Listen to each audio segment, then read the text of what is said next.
Wilujeng Sumping saudara, bersama gue lagi Febrian dengan jurnal gue, Jurnal Indonesia Kaya.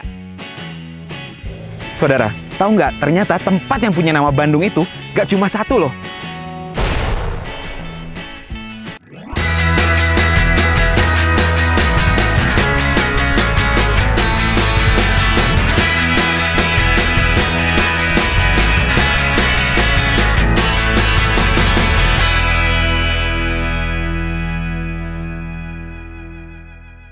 Saudara, kalau dengar nama Bandung, biasanya kita langsung inget Dago, gedung sate, distro, factory outlet, dan taman-taman keren yang ada di Bandung. Tapi ternyata Bandung itu dibagi menjadi 3 wilayah. Kota Madya Bandung yang biasa kita kenal itu, terus ada juga Kabupaten Bandung Barat dengan ibu kotanya Ngamprah. Dan ada Kabupaten Bandung aja dengan ibu kotanya Soreang. Nah, saudara, setiap tempat terkenal dengan kekhasannya sendiri. Ubud terkenal dengan budaya alaminya, Cirebon terkenal dengan kerajinan kerangnya, Ternate dengan budaya maritimnya. Terus bagaimana dengan Kabupaten Bandungnya sendiri? Hayo!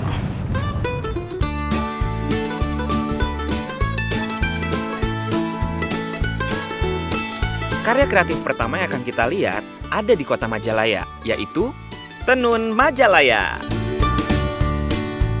Kota Majalaya pernah disebut kota dolar karena mampu menghasilkan banyak dolar dengan memproduksi barang yang berkualitas baik.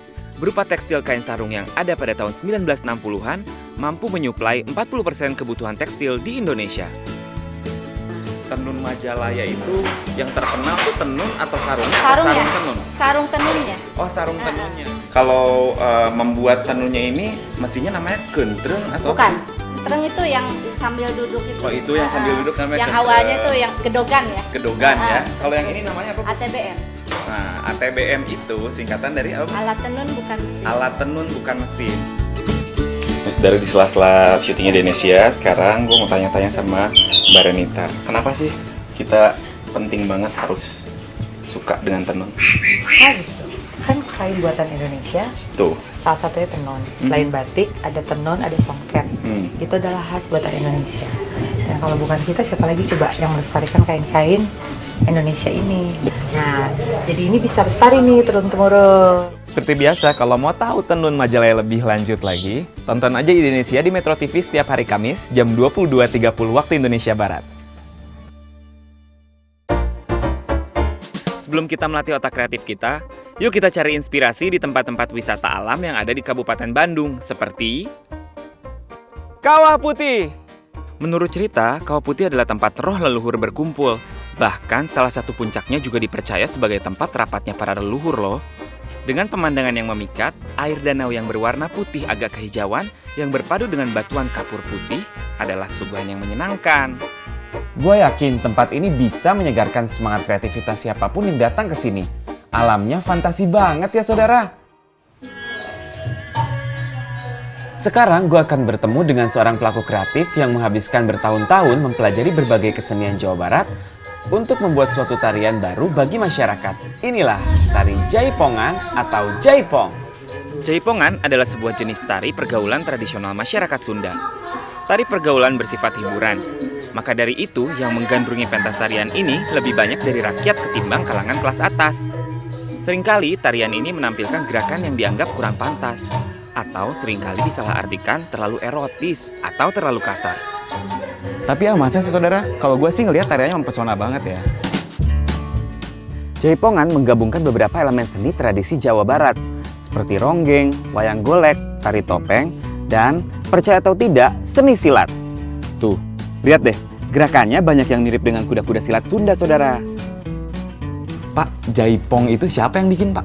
Kata Jaipong sendiri itu tercetus dari spontanitas seniman. Jaipongan ini percampuran dari yang ada di Jawa Barat, budaya-budaya gitu ya? Ya, Bisa esensi. dibilang esensi-esensi gitu. Esensi daripada tari-tari dan kesenian yang ada di Jawa Barat. Digabungin jadi Terutama Jaipong. tari rakyat. Terutama tari rakyat. Nah, kalau bedanya sama tari-tari yang ada di keraton gitu apa, Pak? Jauh, kalau keraton kan ditentukan oleh raja dari gerak dan segala rupa. Kalau ini diambil dari gerak rakyat yang spontanitas dan bebas. Bebas ya. Jadi kalau rakyat kan bebas, spontanitas, Begitulah saudara, tarian yang awalnya hanya dipandang sebelah mata, sekarang sampai dipentaskan di acara-acara penting. Dari kreativitas kesenian, di Soreang ada sebuah pusat kreativitas dalam bidang keilmuan. Saudara, inilah Pusat Ilmu Kabupaten Bandung. Pusat ini dibuat untuk meningkatkan ketertarikan masyarakat akan sains dan teknologi. Dan yang bikin keren adalah tekanannya pada kebudayaan Sunda, saudara.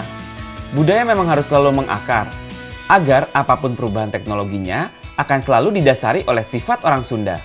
Yang salah satunya adalah sifat sabilulungan, yang berarti gotong royong. Dan itulah yang gue lihat di pelaku kreatif dalam bidang kopi, Pak Supriyatna Dinuri.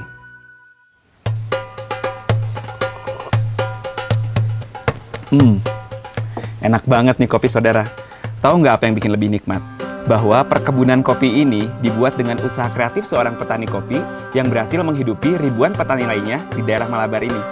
Pak Nuri adalah seorang pengusaha kopi dari Desa Marga Mulia. Obsesinya adalah menjadikan desa tersebut sebagai desa kopi terbaik di Jawa Barat. Karena sebagian besar warga bisa menjadi petani dan produsen kopi. Apa sih dampak kopi di Jawa Barat? Nah, dampak yang pertama, kopi itu betul-betul membuktikan kalau kopi itu adalah sebagai tanaman konservasi. Sehingga ketika musim hujan, erosi, banjir dapat diminimalisir. Kemudian yang keduanya, satu pohon kopi usia 5 tahun ke atas itu mampu memberikan suplai oksigen untuk kehidupan 3 orang dewasa. Dan masih banyak manfaat-manfaat kopi yang lainnya kalau bicara masalah pohon kopi. Kopi ini pada karyanya ada di sini, salah satunya. Ketika perkebunan teh, ketika musim kemarau dia kekurangan bahan yang harus dipetik yaitu pucuk teh. Ketika para petani mereka berkurang bercocok tanam sayuran karena kesulitan air dan kebanyakan tanah tak ada hujan. Nah, kopi itu menyerap tenaga kerja 60% lebih banyak daripada musim-musim biasa. Untuk apa? Untuk proses pemanenan, untuk proses pengolahan, sampai pengolahan hulu, sampai pengolahan hilir. Di sana kopi padat karya. Dan yang paling penting lagi, Bapak di sini dengan komunitas masyarakat di lembaga masyarakat desa hutan ini dengan berbudidaya tanaman kopi mampu mengembalikan lagi kejayaan kopi Japa Prianger. Sejak tahun 2000-an, Pak Nuri melihat potensi kopi yang begitu besar. Dan semenjak usahanya terbukti sukses, banyak petani-petani sayur lainnya yang tergugah mengikuti jejak langkahnya. Dan salah satu petani sayur yang menjadi petani kopi adalah Pak Hartoyo. Pak Hartoyo, tanaman kopi yang di sini itu kan dibilang tanaman kopi organik ya Pak. Itu maksudnya seperti apa tuh Pak? Jadi tanaman kopi yang kami kembangkan di sini adalah tanaman kopi yang bebas kimia dan bebas pestisida. Jadi saya 100% menggunakan pupuk Alami? alami, pupuk kandang yang bahan bakunya kebetulan dari kami sendiri. Jadi antara budidaya ternak domba dengan Kotorannya untuk jadikan pupuk. dengan kebun kopi terintegrasi. Iya, jadi bisa dibilang kalau organik dan pemupukannya pun secara alami, tanahnya pun tidak akan jenuh ya Pak? Betul. Dahsyat saudara, gak salah kita cinta kopi. Karena selain nikmat di mulut, nikmat juga di rohani. Setiap teguk kopi dari Malabar mengingatkan gue pada kekreativitasan petani-petaninya.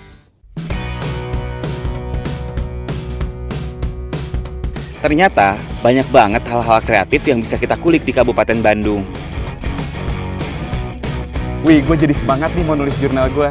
Ayo dong, gue juga mau baca jurnal kalian di Jurnal Indonesia Kaya. Ayo kita semua berbagi cerita supaya kita jadi apa? Jadi orang Indonesia kaya. Saudara, ke Aceh udah, ke Papua udah, bahkan ke Jawa Barat pun udah. Kira-kira abis ini gue harus kemana lagi ya? Tulis dong saran kalian di komen di bawah ini, dan jangan lupa untuk subscribe. Sampai jumpa di kebudayaan berikut ya. Dah!